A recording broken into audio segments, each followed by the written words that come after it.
పన్నులు విధించే ప్రభుత్వ శాఖలో పనిచేస్తున్నారు కదా! అసలు ఈ పన్నులు అనే భావన, పన్నులు విధించాలా అనే ఆలోచన ఎప్పుడు కలిగింది? మనుషులు మొదట్లో కొండ గుహల్లో జంతువుల మధ్యలో జంతువుల్లాగా నివసించేవారు.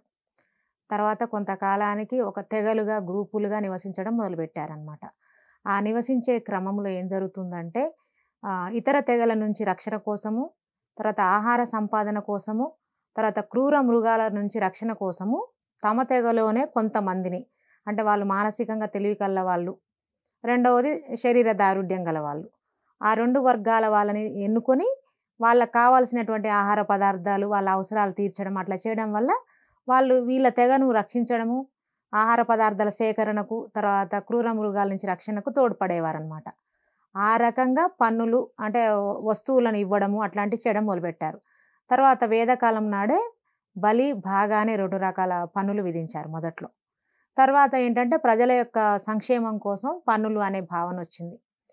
ప్రభుత్వాలు నడవడం కోసం గూడా పన్నులనేది అవసరం ఏర్పడిందనమాట. అఫీషియల్‌గా పన్నులు ఎప్పటినుంచి ఆహ్, పొందుపరిచారు రాజ్యాంగంలో? అంటే మన భారతదేశంలోనైతే 18థ్ సెంచరీ నుంచి మనకు పన్నుల విధానం అనేది అమల్లోకొచ్చింది. పన్నులు విధించడం వల్ల ప్రభుత్వానికి కలిగే సత్వర ప్రయోజనాలేంటి? అంటే ఇప్పుడు ప్రభుత్వాలని మనమే ఏర్పాటు చేసుకుంటాం ఓటింగ్ పద్ధతి ద్వారా. అందులో ఒకటి కార్యనిర్వహణ వర్గం ఒకటుంటది. తర్వాత అధికారులుంటారు. అయితే అధికారులు గాని, ఎమ్మెల్యేలు, ఎంపీలు, స్థానిక సంస్థల ఇప్పుడు సర్పంచులు గాని, ఎవ్వరు గాని పని చేయాలంటే వాళ్ళు ఒక ప్రాంతానికి ఇంకో ప్రాంతానికి వెళ్ళాలన్నా, లేకపోతే ఇప్పుడు వాళ్ళున్న బిల్డింగులకి వాటన్నిటికి కూడా ఖర్చులతోటి కూడుకున్నాయి గదా! కాబట్టి ప్రభుత్వాన్ని నిర్వహించడం కోసము డబ్బులు గావాలి. ఎవరికి? ప్రభుత్వానికి. రెండోది ప్రజల యొక్క సంక్షేమం కోసము డబ్బులు గావాలి. ఈ 2 గావాలంటే మరి డబ్బు సంపాదన ఏదో ఒక మార్గం ద్వారా రావాలి గదా! దాంట్లో భాగంగా పన్నుల్ని విధించడం మొదలుపెట్టారనమాట. మన భారతదేశంలో పన్నులు కేంద్ర ప్రభుత్వం విధిస్తుందా? లేక రాష్ట్ర ప్రభుత్వాలు విధిస్తాయా? లేక 2 విధిస్తాయా? వాస్తవంగా ఏ రకమైన పన్నైనా మొదట కేంద్ర ప్రభుత్వం విధిస్తుంది. అయితే ఒక్కోసారి కేంద్ర ప్రభుత్వం విధించి పన్నులు తనే విధించడం మొదలుపెడుతుంది ఎప్పుడు గూడా. కొన్నిసార్లు ఏందంటే బదిలీ చేస్తుంది రాష్ట్ర ప్రభుత్వాలకి. కొన్ని కొన్ని రకాల రాష్ట్రాలు సొంతంగా గూడా కొన్ని పన్నుల్ని విధించుకుంటాయి. ఇంకా స్థానిక సంస్థలు గూడా పన్నులు విధించుకుంటాయి. ఇప్పుడు కేంద్ర ప్రభుత్వం గురించి చెప్పాలంటే, కేంద్ర ప్రభుత్వం ఏం చేస్తుంది, ఒక్కోసారి పన్ను విధించి, వసూలు చేసి వచ్చిన రాబడిని తానే అనుభవిస్తుంది. అట్లా కొన్ని రకాల పన్నులుంటాయి.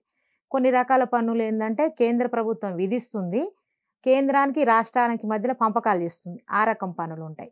ఇంకొక రకం పన్నులేంటంటే కేంద్రం విధించి ఏ రాష్ట్రంలో విధించిందో పన్ను, ఆ రాష్ట్ర ప్రభుత్వానికి ఆ పన్నులకు సంబంధించిన ఆదాయాన్ని ఒప్పజెప్తుంది. ఇంకొక రకం ఏందంటే కేంద్రం పన్నులు విధించి రాష్ట్ర ప్రభుత్వాల మధ్యలో పంపకాలు చేస్తుంది. ఇంకొక రకం ఏమిటంటే కేంద్రం పన్నులు విధిస్తే రాష్ట్రాలు వసూలు చేసుకొని ఆ పన్ను యొక్క ఆదాయాన్ని అనుభవిస్తాయి. ఇన్ని రకాలుగుంటాయి ఒక కేంద్ర ప్రభుత్వం దాన్ని. అదేవిధంగా రాష్ట్ర ప్రభుత్వాలు కూడా పన్నులు సొంతంగా విధించుకోవడము, వసూలు చేసుకోవడం, రాబడి పెంచుకునే మార్గాల్ని చూసుకోవడం అవన్నీ చేస్తారు. స్థానిక సంస్థలు కూడా కొన్నిసార్లు స్థానిక ప్రభుత్వాల ఉద్ధరణ కోసము, ప్రజా సంక్షేమం కోసం వాళ్ళు కూడా పన్నులు విధించుకుంటారు.